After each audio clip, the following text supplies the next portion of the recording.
Hello students, welcome to this module, part 4 of the module on linear operators and linear algebra. So in this module we'll continue with our discussion on linear operators. So this is part 4 of the module on linear algebra. Okay, let's continue with our discussion. So we started discussing linear operators in the last module. So what are linear operators? Firstly, an operator itself is a machine or a black box, let's say A, which acts on a vector and then it gives rise to another vector. Okay, so A can be thought of as a machine that acts on a given vector and it gives rise to another vector. This is very similar to in algebra and calculus. If we are familiar with functions, if you give a number, the function takes that number and gives rise to another number. In a very similar manner, an operator takes a vector. This is, let's say, the input, so to speak, and then you get another vector, which is in some sense the output. Okay. Now, but we are not interested in any arbitrary type of an operator. We are interested in a very special class of operators called the linear operators. Okay, what are linear operators? Linear operators are defined in the following manner. Let's take the linear operator A. When it acts on a linear combination of two vectors, A and B. What is a linear combination? You just don't add A and B. You multiply A with the vector A with scalar lambda, multiply vector B with scalar mu, then this is lambda times the operator operating on vector A plus mu times the operator operating on vector B. This is the definition of a linear operation. Okay, so we are going to restrict ourselves to linear operators. Now, the moment you have linear operators, so now I have a linear operator A. Now A is linear, operating on X, giving rise to Y. How does this relation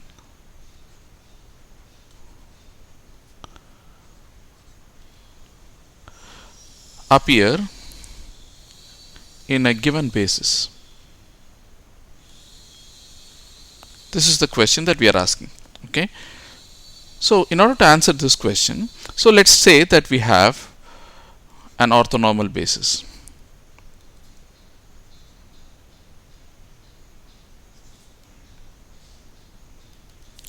So you have a collection of vectors ei, I going from 1 to n. These are the basis vectors and they are orthonormal. What is meant by orthonormal? You know now that the inner product of ei ej is delta ij. Okay, the Kronecker delta. Now, before I express this linear transformation, so this is, by the way, called this has a very special name. This is called a linear transformation.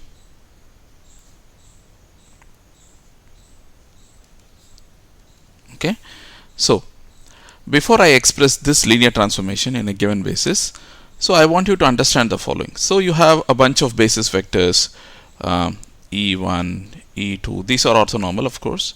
We have assumed them to be orthonormal, right? Now, if I operate any vector EI, okay, by the same linear operator, obviously this will change, right, to some other vector EI prime. Okay, so this is the original basis vector EI. When I operate, this also gets transformed. Okay, now I can ask the question, okay, I can now ask the question, what is the kth component of EI prime? Now imagine this is a vector, this is a new vector. This vector itself can be expressed in the original basis, right? So you can imagine writing EI prime as summation, some let's say alpha I EI. Okay, So these are the coefficients of expansion of this. Okay, let me just clean up my notation a little bit here.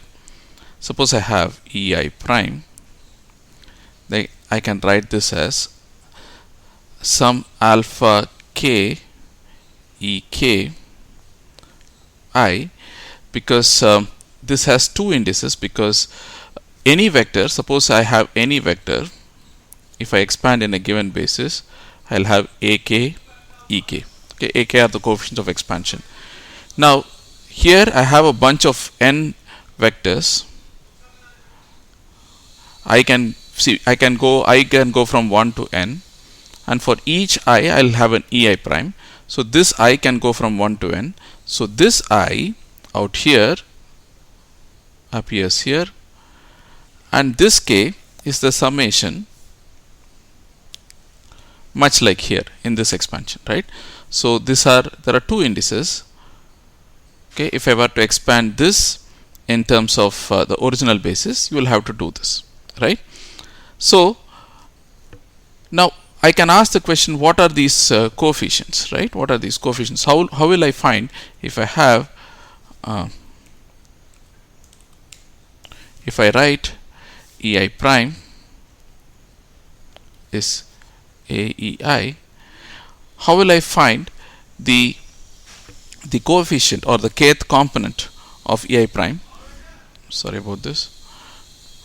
What you will do usually is you will take the inner product of this with the kth basis vector. So I'll do the same with the right side. Okay. Now this is basically what I called alpha ki here. Okay. This object out here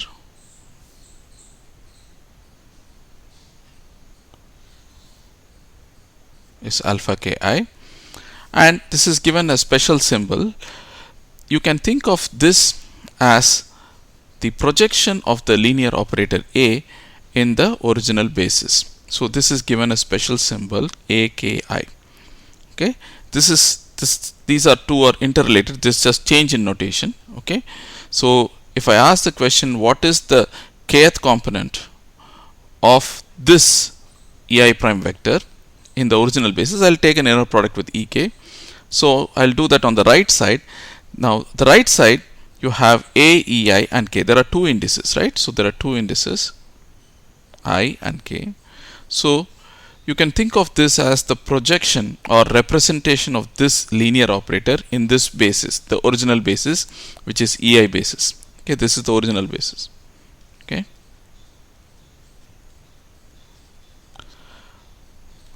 Now this is called a matrix. So what is a matrix? Matrix is the representation of a linear operator in a given basis. Okay, so it takes the form of an array because you have two indices. So if I take in this case, let's say the indices are arbitrary, so instead of ki I can take ij. So if I fix I is equal to 1 and vary j, so I'll get a11, a12, so on up to a1n. Then I fix I is equal to 2, j goes from 1 to n, and then all the way I fix I is equal to n, j goes from 1 to n. So this is an n by n square matrix. Okay, so the linear operator A takes the form of a square matrix if you represent the linear operator in a given basis. Okay, so let's go to the next page. Now let's go back to the original linear transformation. So you had y is linear operator A operating on x. Now I want to know how this is represented in a given basis.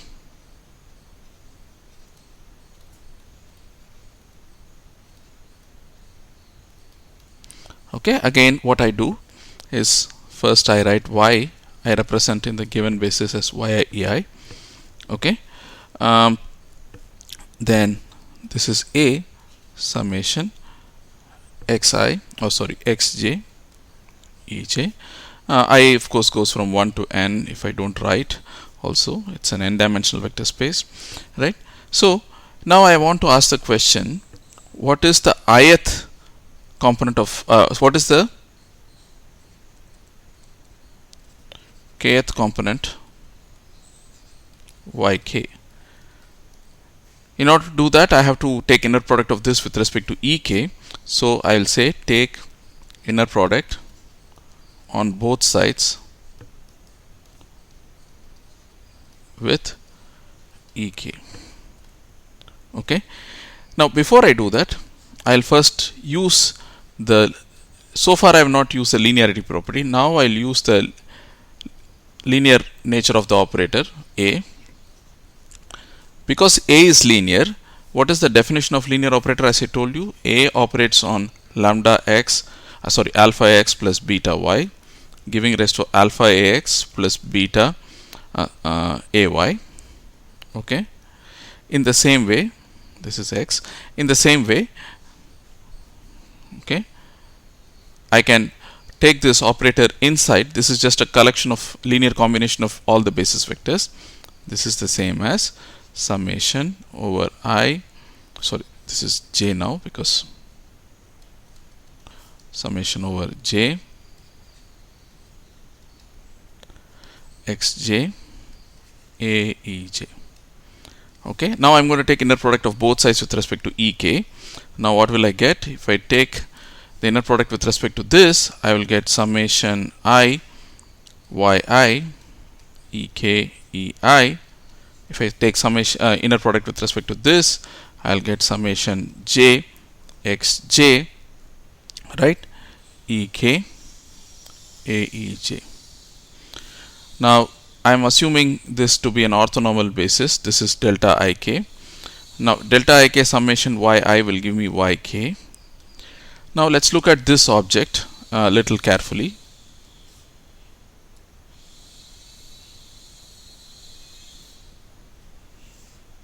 What is this object?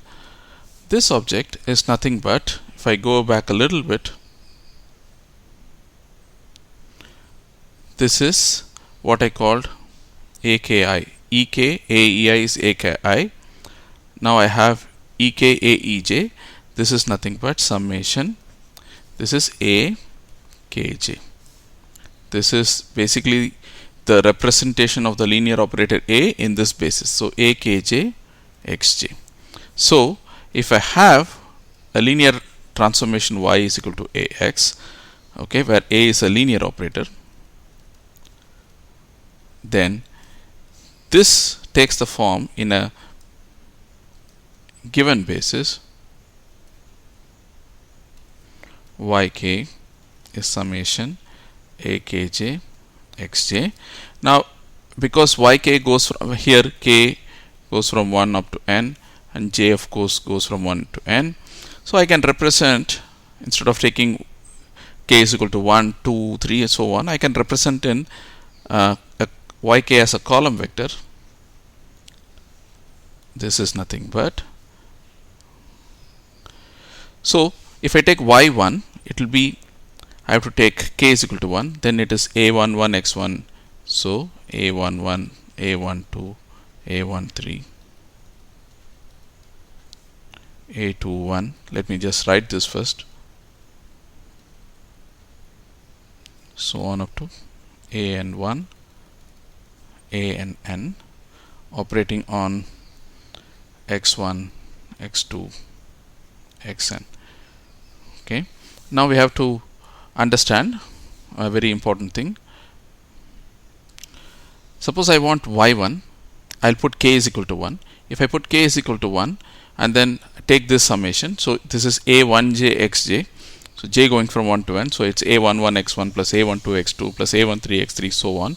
So if you remember your basic recipe for multiplying a matrix by a column vector, you will say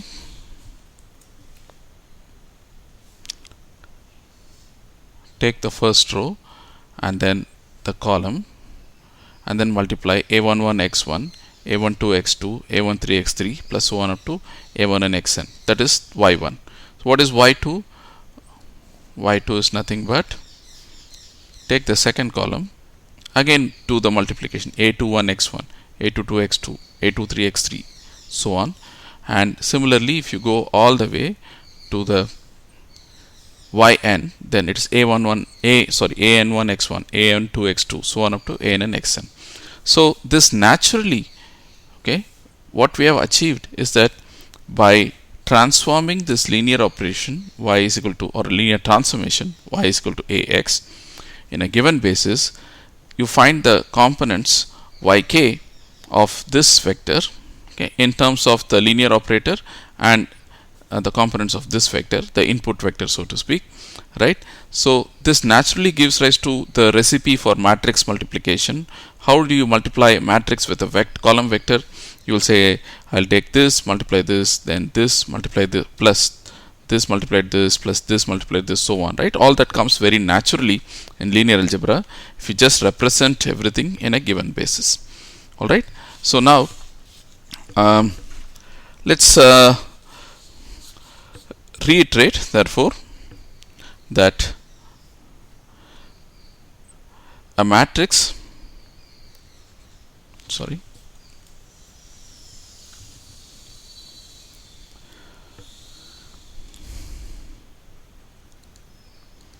the linear operator A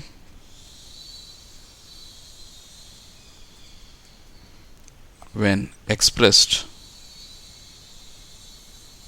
in a given basis takes the form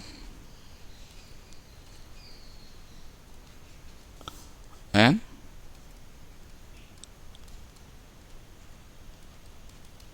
of an n by n matrix, much like a vector, an abstract vector becomes a column vector in a given basis, right? Okay, now let's recall some elementary properties of linear operators. These are very similar to what you would have studied for matrices, because after all matrices are representation of linear operators in a given basis. Suppose I say there are two linear operators a and b operating on a plus b operating on x. It's nothing but ax plus bx. Okay, now if I have a scalar lambda times the operator operating on x, this is the same as the scalar multiplied by the operating.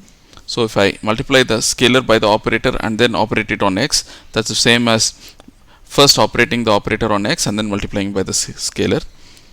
Now the third one is, suppose I have two operators, that is a then b operating on x, that's the same as a and then b operating on x. That is, you first take the combination, the product of the two operators and operate on x. That's the same as first operating x by b and then operating it by a. One important thing that you should note is that ab is not in general equal to ba. That is, matrix multiplication is not commutative in general. You may find some special cases where it can be commutative. In general, it is not commutative. This is a very important point. Okay, now we saw in the preceding discussion how to represent a given linear transformation in a given basis. Now I want to know how, suppose I have two linear operators m and n. Both m and n are linear operators. Okay, how does this product appear in a given basis? Okay, so I consider a vector v double prime is m n v. Okay, so I say that I consider this as a combined object, an operator that operates on v to give v double prime. Now I will also write this instead as v double prime is m nv, and let's call nv as v prime. So this becomes m times v prime. Okay, so v double prime becomes m prime, m times v prime. That's also equal to mn times v. Okay, so the question is, what are the matrix elements of mn? Okay, so you know that if I take ei and then operate it on v double prime, sorry, take the inner product of this with respect to v. So I take this and then take the inner product with respect to ei. I will get on the right side ei inner product m v prime. Okay, so what is this? This is nothing but the ith component of this vector vi double prime. That is nothing but, if I think of this just like we did before, we just saw how this linear transformation takes the form of a matrix relation between this column vector, this linear operator, and this column vector. In the same way, we can write this is the vi double prime, ith component of vi double prime vector. That is the same as mij vj prime. Okay, now, but what is vj prime? What is v prime? V prime is nothing but nv. So if I write this in terms of this linear operator, this becomes n jk vk, where k goes from 1 to n. So if I write it, therefore vi is nothing but summation over I mij and then summation over k and jk vk. This is nothing but summation over I, summation over k, mij and jk vk. Okay, this is vi prime. Sorry, this is vi double prime. Okay. Now, I had the original expression v double prime is m and v. If I think of this as a combined operator, then I will write vi double prime is m n of ik times vk. Right. So if I compare these two, if I compare this, see, these two are the same expressions, vi double prime, vk, vk. So what I can therefore say is that let me just do one important notation. This is nothing but summation over k. Okay, so if I compare these two, what I can conclude is that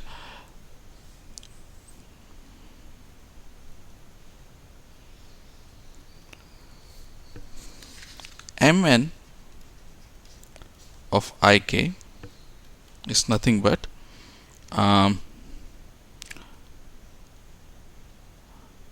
I'm sorry, there is a small this should be a summation over j, not I. This should be a summation over j, not I. So if I compare these two, mn of ik, okay, with this, then I will find that mn of ik is nothing but summation over j mij and jk. Okay, so this is precisely what the product of two, when I multiply the product of when I multiply two linear operators, how is that represented in a given basis? Okay, now if I look at this expression, you know that already that m and n are matrices in a given basis. So what is this? What is summation over j mij and jk? The summation is only over j. Imagine writing it like this.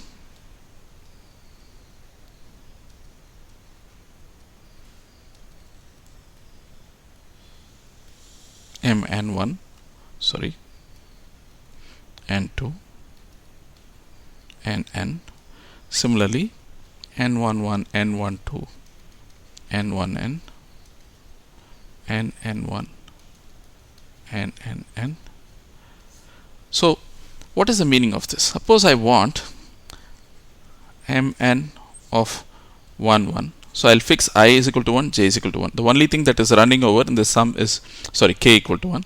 The only thing that is running over is j. So this is j m1j and j1. So j runs from 1 to n. So when I do this, I'll get M11 N11 plus M12 N21 plus M13 N31 M so on up to M1N Nn1. So what does this mean? This is exactly what you would have studied as the recipe for matrix multiplication. How do you multiply two matrices? You take this, multiply by this multiply by the second term, and then so on up to this multiplied by the last term. So basically you are taking this row vector and dotting it with this column vector, right? So M11 N11, M12 N21, M13. This is the way you get the first element of a matrix, and then for the second element you will take this, and then you will take the next column vector, and so on, right? So this is the concise way of representing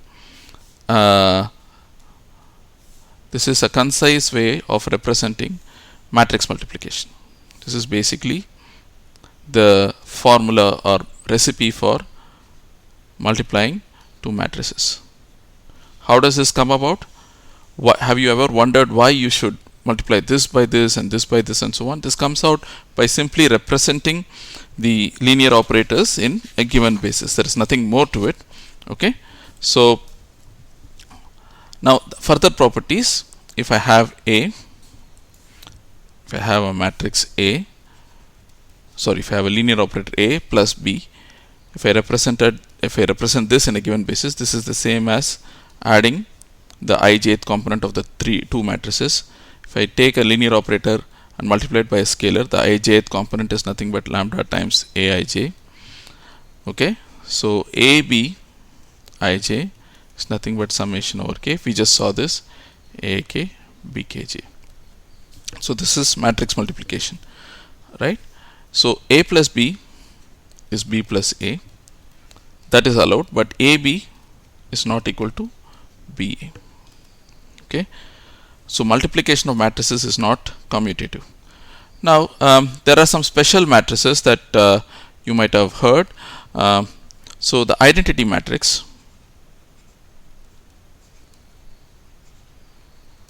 is denoted by I. It's a square matrix of order n. So it is such that I, when it operates on A, it gives rise to A again. Okay, the identity operator or identity matrix. The null matrix,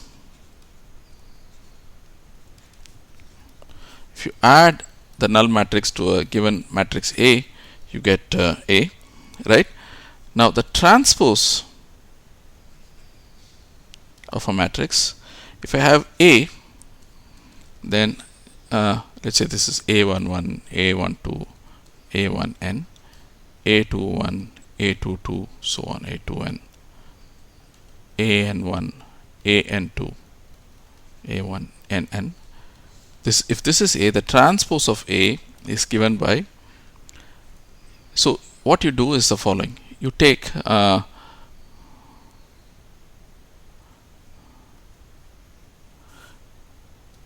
this vector, the row vector, and write it as the first column vector of this matrix, of the transpose matrix. The rows of the original matrix becomes the columns of the transpose. So what you do is the following. So you write this as A11, A12, A1n.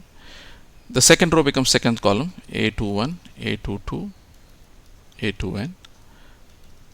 So on up to AN1, ANN. This is called the transpose of a given matrix. Okay. So far we have discussed only about square matrices, but matrices can also be not just square. Square matrix has the same number of rows and columns. It's like an n by n matrix. You can also have an m by n matrix. Then its transpose will become n by m, because you are interchanging the number of rows and columns. It become n by m. Now you can also do some ready elementary proofs using this formula for matrix multiplication. Suppose I want to prove AB whole transpose is B transpose A transpose, right? How do I do this? The proof is as follows, using this notation. So AB whole transpose ij is nothing but AB ji. That is, if I have a matrix aij, okay, then its transpose aij, the ijth element of the transpose will be the jth element of the original matrix. Okay, the rows and columns get interchanged. Okay, so what is AB of ji? We know the formula how to multiply these two matrices. So this is k ajk bki. Okay, now if I were to write this in terms of the transposes, then this becomes A transpose of kj and then B transpose of ik. Okay, so I can, these are just multiplying two numbers, so I can interchange their orders. It's B transpose ik, A transpose kj. So this is AB whole transpose ij, but this is nothing but the multiplication of, or B transpose A transpose ijth component. Okay, so AB whole transpose is B transpose A transpose. Okay, so this is something that you would have seen, but it's easier to prove all these relations using the notation that we just developed by representing a linear operator on a given basis in terms of these indices I. Okay, sometimes in tensor algebra this is called the index notation. There, of course, there are some conventions where you don't represent the summation over the dummy index. That is called the Einstein convention, summation convention. We will not get to that here, but they are all related. Okay, now if I have a matrix A, its complex conjugate is denoted as A star. You take each element and then change each element to its complex conjugate. That's the idea. So the ijth component of A star ij is nothing but, you take the original matrix, take the ijth element and you complex conjugate it. Okay, if a matrix has only real elements,